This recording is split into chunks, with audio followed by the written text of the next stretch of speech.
We're back with the cold hard truth. Now, before this video starts, reach into your heart, pull out your feelings, throw it in your back pocket, and throw it out the window, yo. Because your emotions and feelings have no place in this discussion. You see, in this video, I'm going to prove how the SoundCloud era ruined hip-hop media. Now, of course, we're going to show and highlight the positive impact it made and the negative impacts it made. But ultimately, I believe we're both going to come to the same conclusion at the end of this video, that the SoundCloud era did more bad than good to hip-hop media. You see, music, unlike every other art form, has an immediate impact on your personality and makeup as a human. See, a study was done in 2003, and I believe that it was published in the Journal of Personality and Social Psychology. Now, we're going to actually take a look at that study right now. You see, in this study, they believe they ran 5 experiments on 75 females and 70 males. Now, the experiment was they played them violent music and non-violent music from the exact same artist and style of music. Now, at the end of this experiment, the results were shocking. Now, at the end of this experiment, the study showed that violent songs led to more aggressive thoughts in 3 different measures, more aggressive interpretations when looking at ambiguous words, and increased speed with which people read aggressive compared to non-aggressive words, and a greater proportion of people completing aggressive words when filling in blanks on forms given to them during the study. Now, that was a lot of mumbo jumbo. I know you probably like, fuck, what that means. It was a lot of mumbo jumbo. I'll try to simplify it for you. Their entire makeup was changed. You see, after listening to violent music, when they pick up a random book and read it, they were quicker to identify the more violent words in whatever they were reading. When they were given a puzzle to fill in the blanks, I blank you. A lot of normal human beings will probably insert love into that blank, I love you. After listening to violent music, they were more prone to insert a violent word or to interpret words differently. Let's say the word beats. Before listening to violent music, they would have been more prone to interpret beats as music. After listening to violent music, they will be more prone to interpret the word beats as something violent, as beat up. Now, that's a very drastic change in a couple of minutes or an hour of listening to a particular style of music. Now, can you imagine the impact it would have if entire generation of people listen to a particular style of music over a span of a couple of years? You can see how much of an impact that will have on the psychology and personality of its audience. Like, for example, in the 90s, right, when hip-hop was being forefronted by Jay-Z, Pac, Nas, Biggie, Scarface, hip-hop was more intellectual, right? Music of substance was a thing. People took pride in their lyricism. And by default, the media, right, the media had an approach of maturity and intellectualism. Like the vibe, like their direct mission statement was a more intellectual and mature approach to rap music. Now, the vibe and hip-hop at that time, just like today, rap and hip-hop media, right, have an obligate mutualism. That's the relationship, right? We're not affected directly by it, but we both benefit, meaning we're not influenced directly by rap music, right? No, rap music influenced the audience directly, and we just go with whatever direction the audience is going. So in the 90s, when it was more intellectual, when people care about substance more, the audience cared more about substance, so hence the hip-hop media reflected more substance. Some can argue that music at that time was its purest form because gatekeepers controlled who got into the industry, who got hot, who got popular, and if you didn't fit the mold of what they thought was beneficial for the culture, you wouldn't get in. Now, obviously, that's very problematic because, is much more than what they believe you will be beneficial for the culture or not. I'm sure biases took place, nepotism, et cetera, but nonetheless, though, the art form was more serious because gatekeepers vetted who entered into the industry.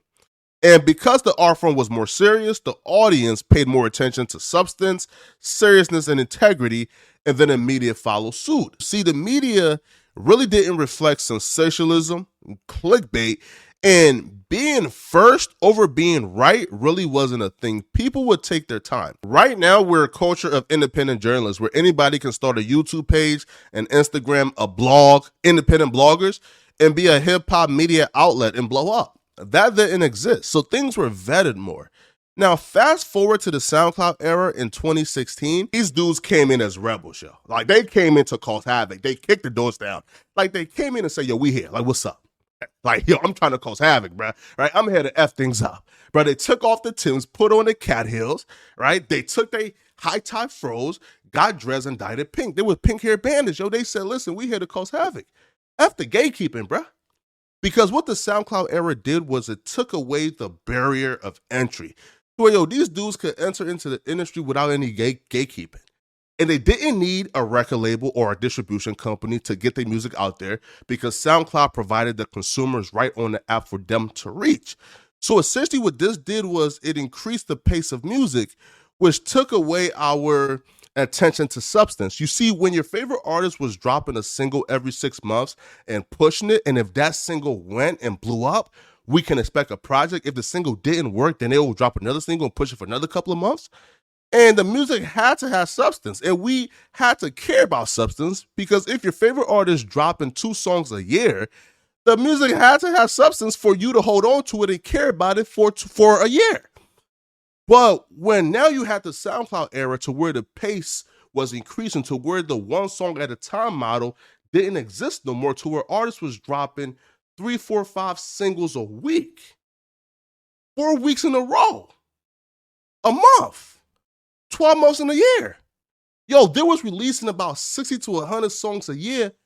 So now automatically that programs us now to not care about the substance no more because, bro, you're not listening to 60 songs by your favorite artist in a year caring about substance.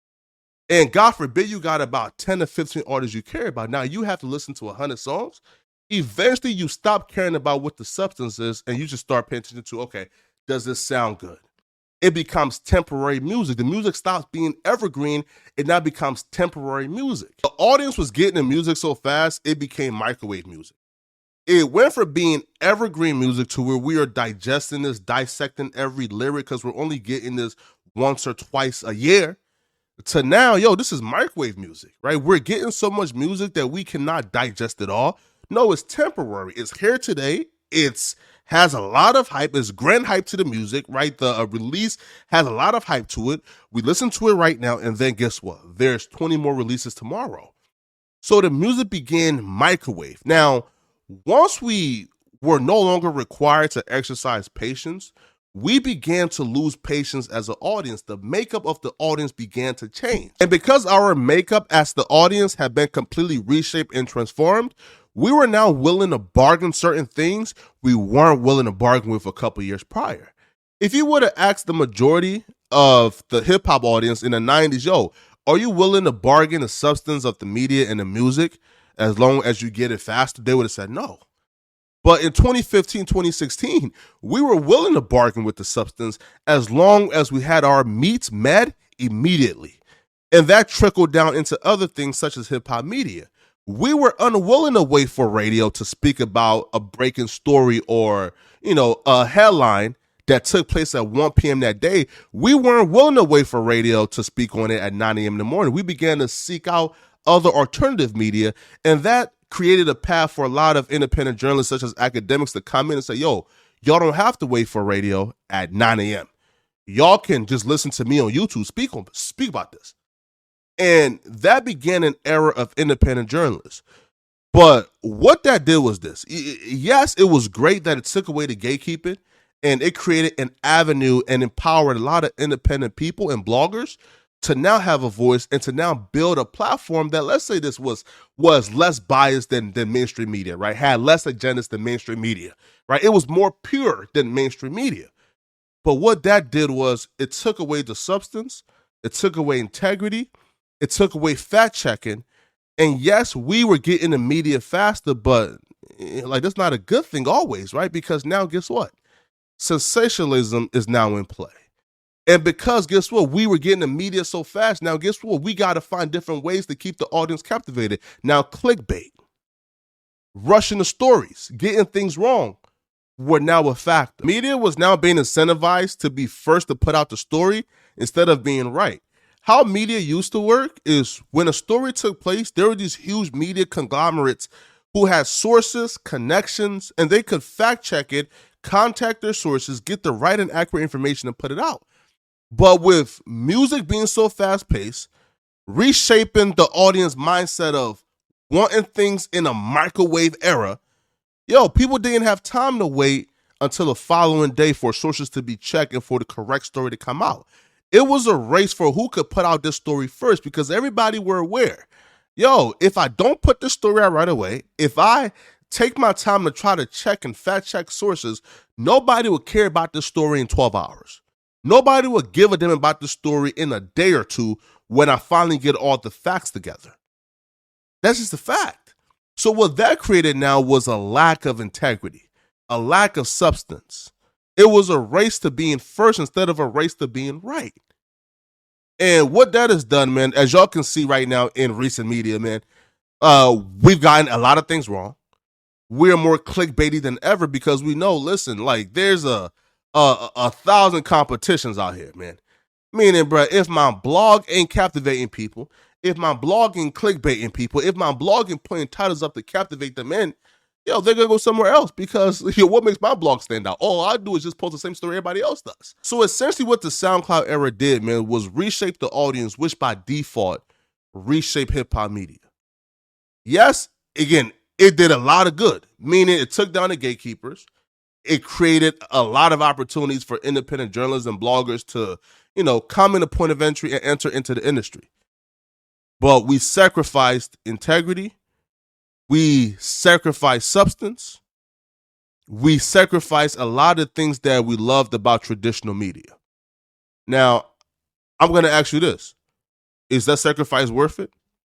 Do you think sacrificing the integrity, the substance, the fact-checking, the credibility of hip-hop media, do you think is worth essentially just getting media faster? Let me know.